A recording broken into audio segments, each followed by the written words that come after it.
Warahmatullahi wabarakatuh. Kami dari kelompok 5 akan mempresentasikan pengendalian hama secara kultur teknik. Sebelum memulai presentasi, kami akan memperkenalkan diri terlebih dahulu.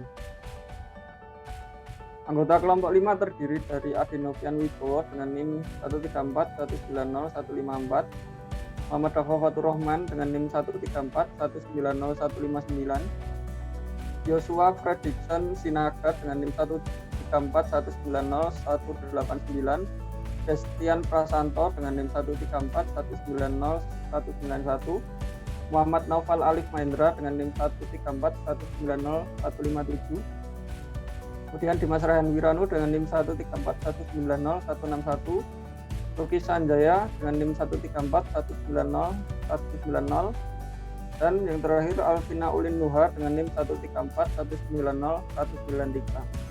Hama dalam arti luas adalah semua bentuk gangguan baik pada manusia, ternak, dan tanaman. Pengertian hama dalam arti sempit yang berkaitan dengan kegiatan budidaya tanaman adalah semua hewan yang merusak tanaman atau hasilnya, yang mana aktivitas hidupnya ini dapat menimbulkan kerugian secara ekonomis. Pengendalian adalah suatu tindakan aktivitas yang bertujuan untuk mengendalikan tanaman, mempunyai arti adalah suatu tindakan pada tanaman yang terserang penyakit atau yang mempengaruhi terhambatnya terjadi proses pertumbuhan yang normal.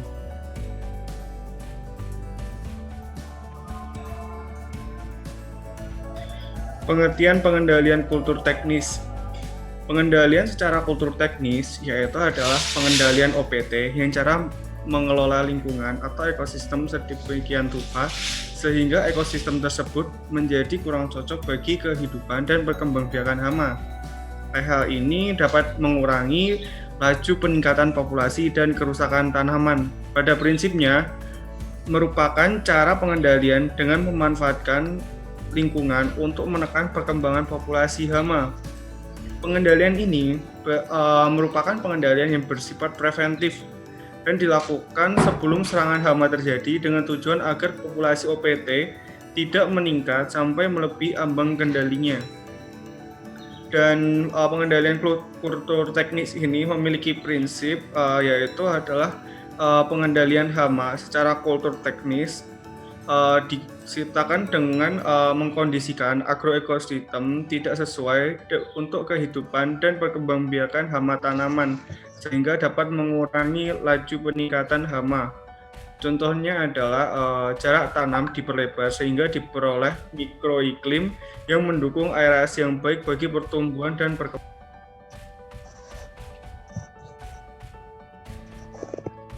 Nah, yang selanjutnya kita masuk ke pembahasan.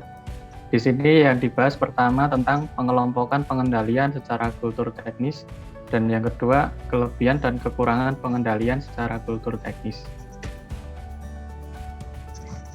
Nah, untuk pengelompokan pengendalian secara kultur teknis itu yang pertama dengan pola tanam. Pola tanam dengan tanam serempak yang pertama.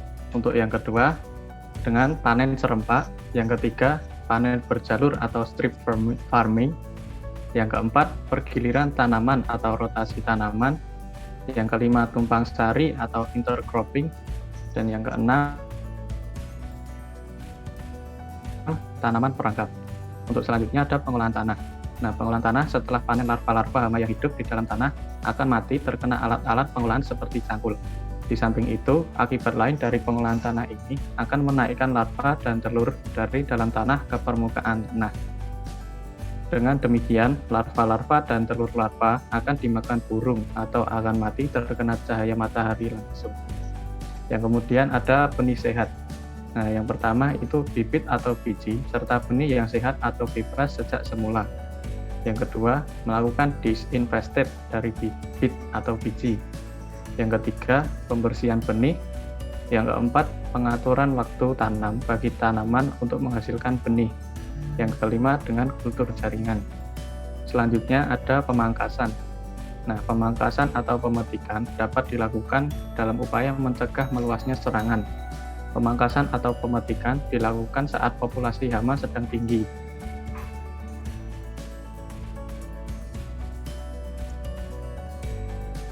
Kemudian ada pengelolaan air.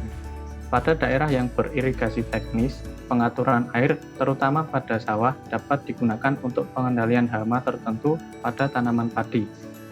Yang selanjutnya ada pemupukan berimbang. Pemupukan yang berimbang dengan kebutuhan tanaman antara lain N, P, K, dan unsur-unsur mikro tanaman sehat tahan serangan hama. Kemudian yang terakhir ada sanitasi. Nah, sanitasi ini memiliki pengertian pembersihan lahan dari sisa-sisa atau bagian tanaman setelah panen.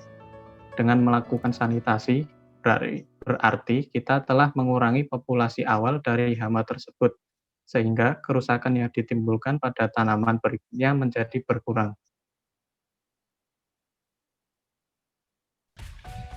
Selanjutnya ada kelebihan dan kekurangan teknik pengendalian secara kultur teknis.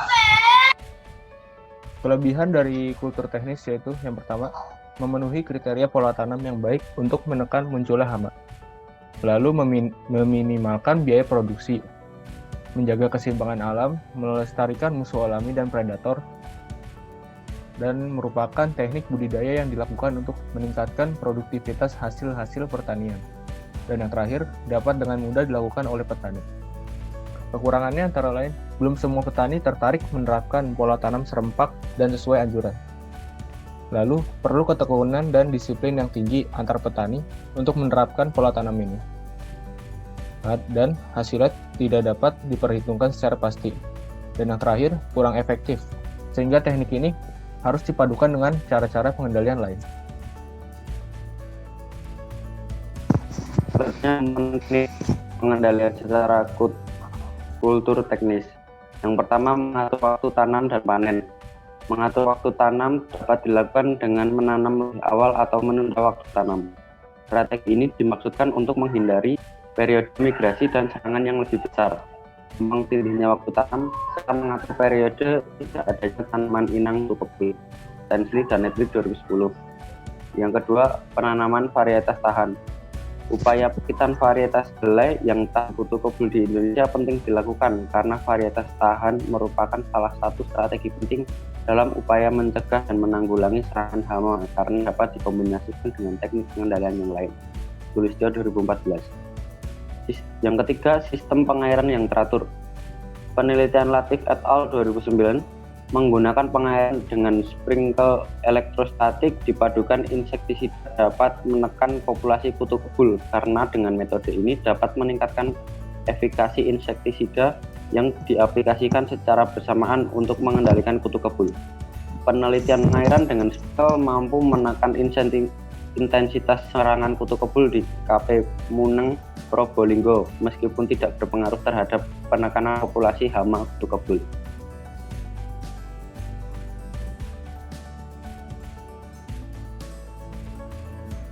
Lalu yang keempat, penanaman tanaman penghalang. Tanaman penghalang merupakan salah satu upaya untuk menghalangi penyebaran, migrasi, dan membatasi mobilisasi hama ke tanaman.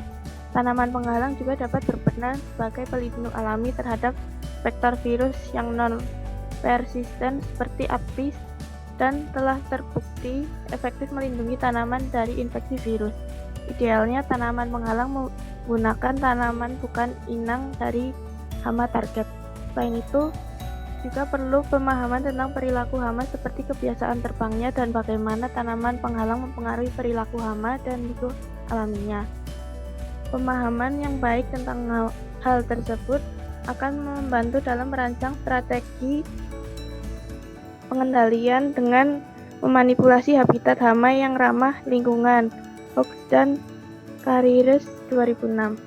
Yang kelima, pergiliran tanaman dan pengaturan pola tanam.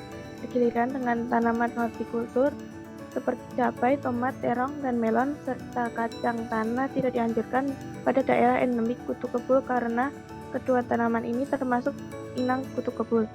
Pengaturan pola tanam dengan tumpang sari juga dapat dilakukan untuk memanipulasi habitat dalam upaya mengendalikan kutu kebul. Tumpang sari ubi kayu dengan jarak pagar dan kapas secara signifikan menurunkan populasi kutu kebul, telur, larva, dan dewasa pada penanaman ubi kayu. Ewusi et al. 2010.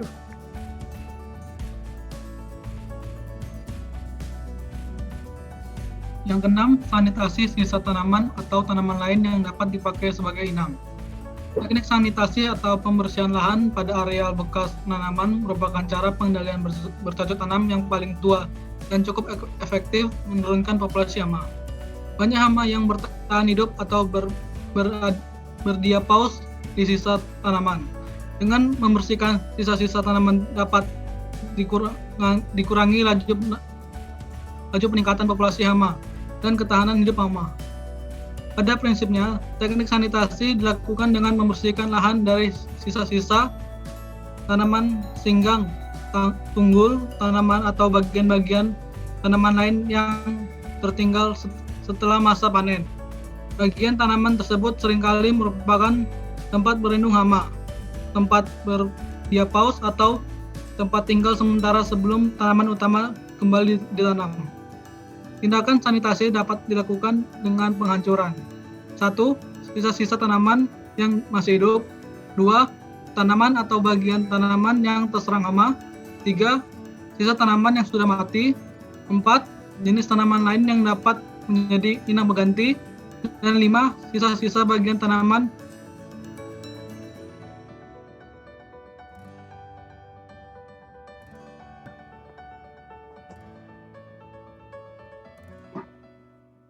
Demikian presentasi pengendalian hama secara kultur teknis.